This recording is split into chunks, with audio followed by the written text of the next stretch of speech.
Captain's Log Supplemental.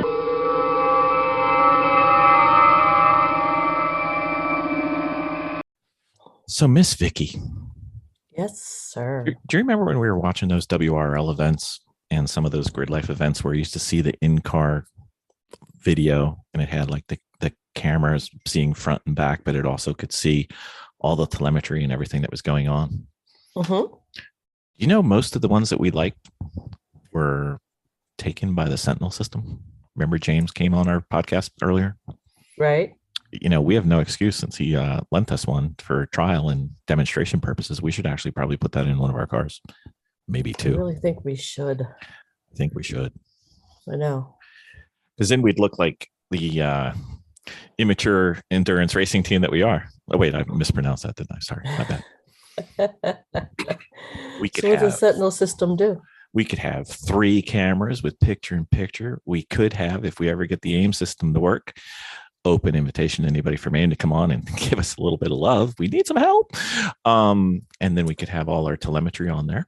And then we can have it streamed live into the paddock or around the world to our millions of fans. We're apparently very popular in Kenya right now. Don't know why, but that's fine. And it can integrate all the available race statistics from like Race Hero and everything. So we could actually see how we're doing on video. We wouldn't even have to carry around our phone anymore. Live. I love it.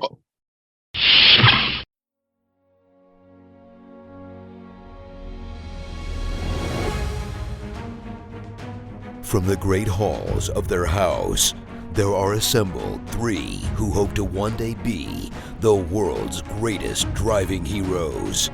Created from the cosmic legends of the universe comes our team captain, the Vision, Bill Fisher. Their soon-to-be Wonder Woman, Vicki Fisher. Our Captain Marvel and head flight trainee, Jennifer Skripchuk. And our Batman, the master of tools, gadgets, and all things mechanical, our mild-mannered soon-to-be billionaire, Alan Danvers.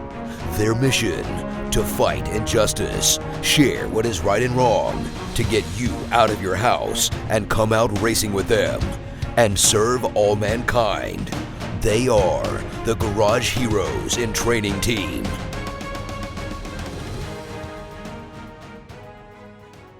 Dominating with Dawson. Ben Dawson, we've got some Dominating with Dawson questions coming in from listeners that I combined into one question, so I can't even say who's they're from. I hate to run over that intro, but it got really bad again. Damn. All right, hold on. I couldn't even understand what you were saying. Sorry. No, it's me. It's my computer.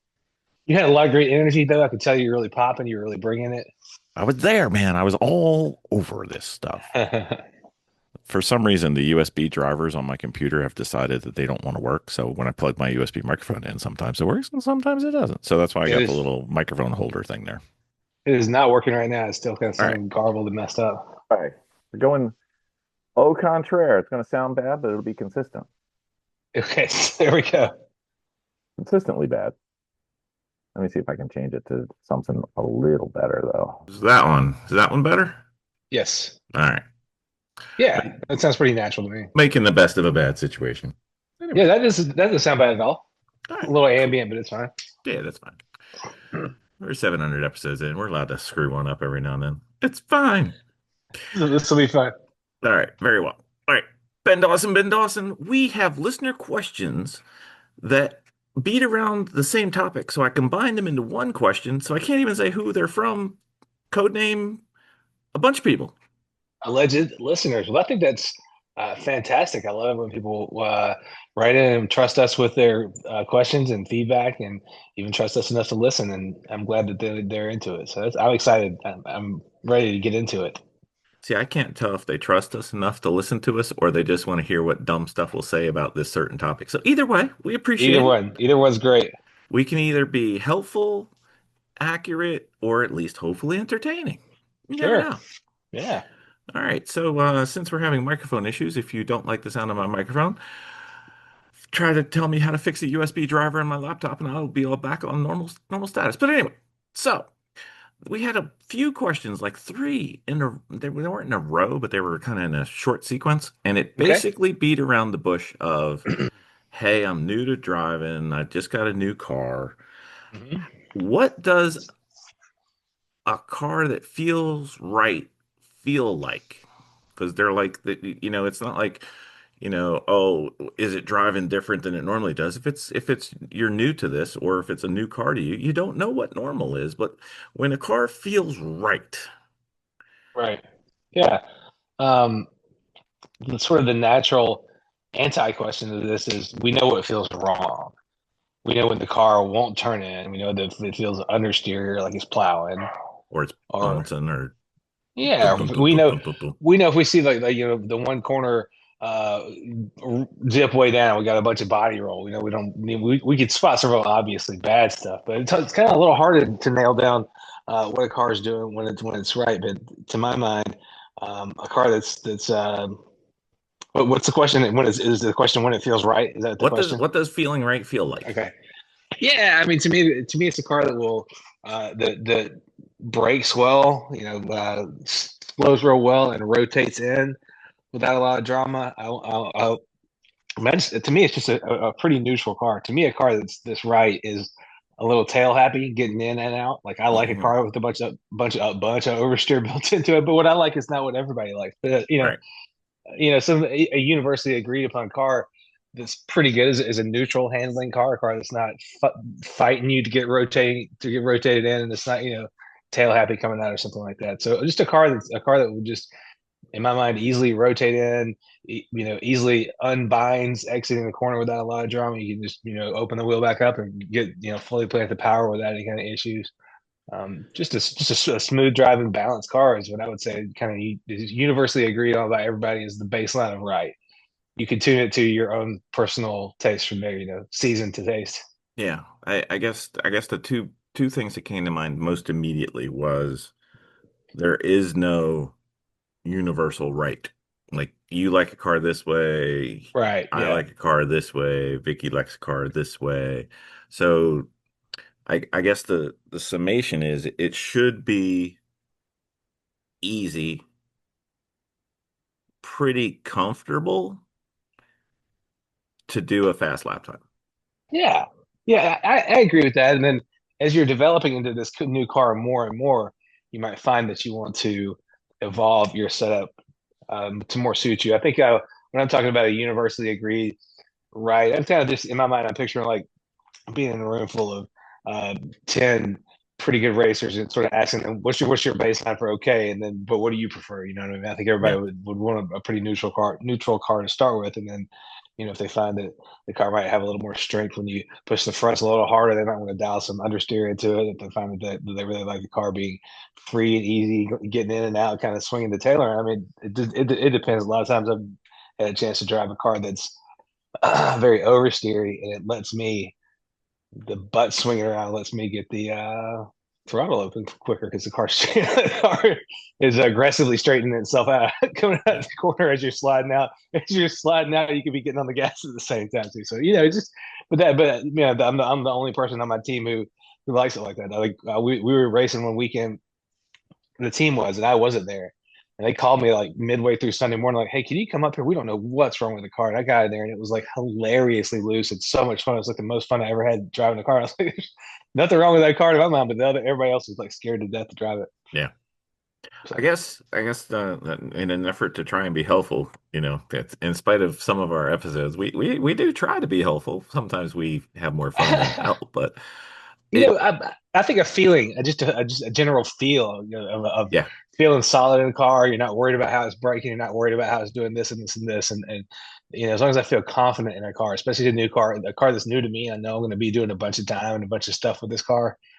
It's really yeah, nice to have it feel reassuring on all your inputs and be a solid starting point for you to then do more hijinks too. yeah. You can't be scared of the car. That's the wrong starting point, I guess.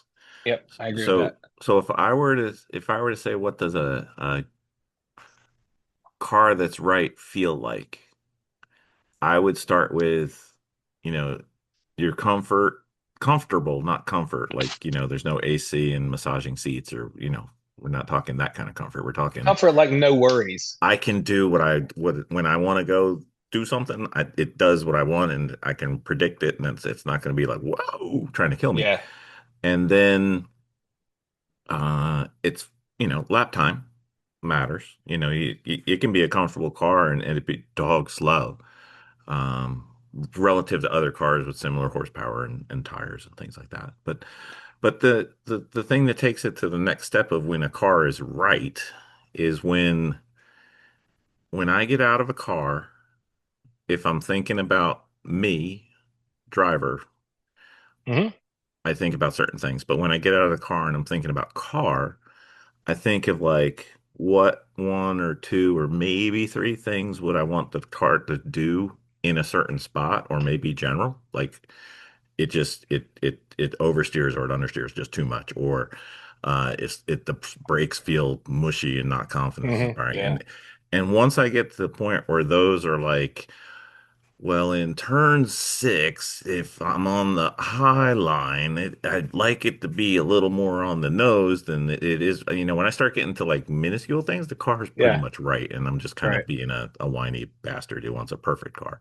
But that's when the car is right. Like when there's no glaring, like, oh my God, this thing can't stop. If somebody stops in front of me or two cars get together and stop in front of me, boom, I'm hitting them. Yeah. Right. That's not a confidence inspiring car, and that doesn't feel right. So get the major systems to what you're feeling, that they'll do what you want in a predictable, consistent manner at the performance level that you'd expect. You're not going to expect, our cars to turn in at the 40 board, like the Yeah. point four board, like an F1 car, but it also should be able to turn in, usually around a three or two, some turns, but somewhere in that general range. That's why they put those boards there.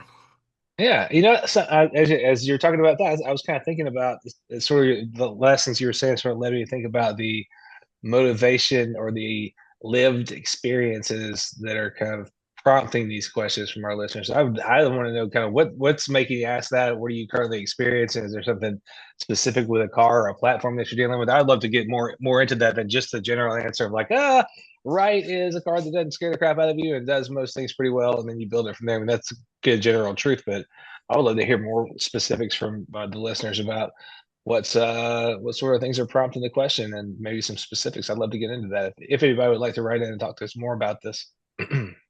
Well, I think the thing that started this was from a few different people, but I remember back to when I was first learning how to drive.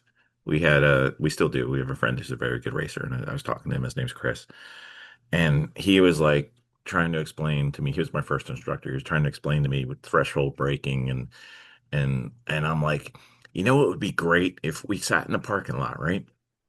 And we put our feet together and you hit the brake pedal, which is my Mm. foot, so I can feel it. Like you don't know what it is until you feel it. And I had no Did you do idea. it? Yeah, well, he said that was stupid. It's hot.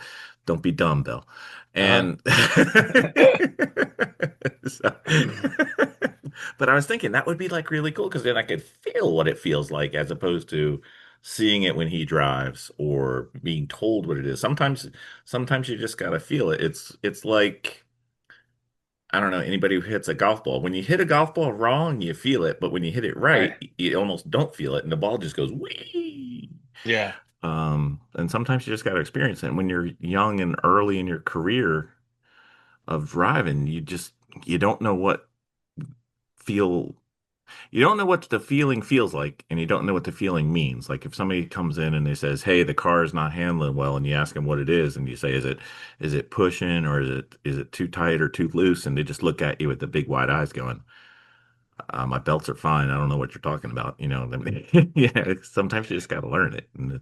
Yeah, it's one thing to come in grousing about the handling, but you lose any credibility with your team or whoever's going to work on your car that's not you. If you're like, oh, this thing will handle. Okay, well, what do you like? Oh, I don't know, it's just not good. You're like, well, then you're to me, if that's the level of feedback a driver can give, I also don't really trust their feedback as far as how well the car is doing because I'm guessing that they're probably not operating it at the same level a No, more competent nope, driver would operate. So whatever feedback they're giving about handling is probably yep. bogus and not great because they're probably not putting the car where it needs to be. You know what I mean? They're Hmm. just a bunch of useless references from a Yep. driver who can't really, articulate what they're feeling or what they're doing.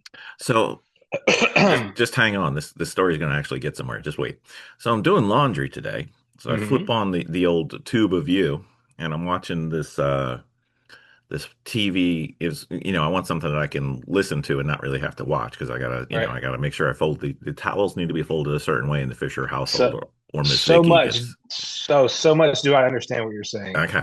So I turn on this watch along with Days of Thunder. And I'm watching the scene where he gets into the bar with what's the actor's name? I don't remember. Guy from The Godfather. Anyway, and they're talking like about the car, and it's I need a little bit of wedge, and I need a little bit, and he's like, I don't know what you're talking about. Like, I don't know, because he's it characteristically dumb fast driver that came from open wheel cars from California and being put into this predominantly southern Oh, NASCAR thing.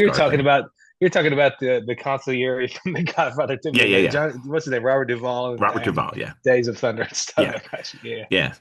So it made me think about, going back in time to when we didn't know this as well as we do now, and trying to put myself in the eyes of the amateur or the eyes of the new.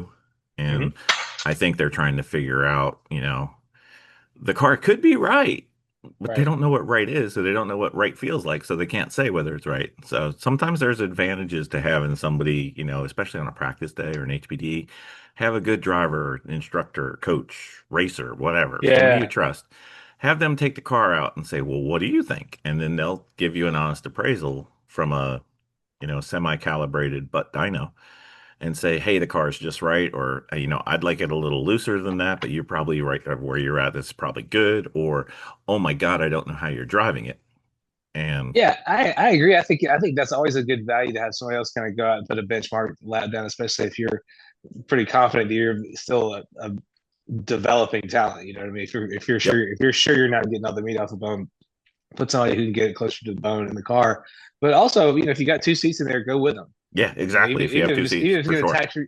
even if it's going to tax what you might see as a potential ultimate lap time, don't worry about that. If you got a better driver in the car, go in there with them so you can feel what it feels like when they hit the brakes. Because I can tell you, It's different. at least from my experiences of riding with people who were better than me early on, when one of the biggest things I would notice would be just when they would get on the brakes were all there immediately, and I'm hanging to my belts. You know what I mean?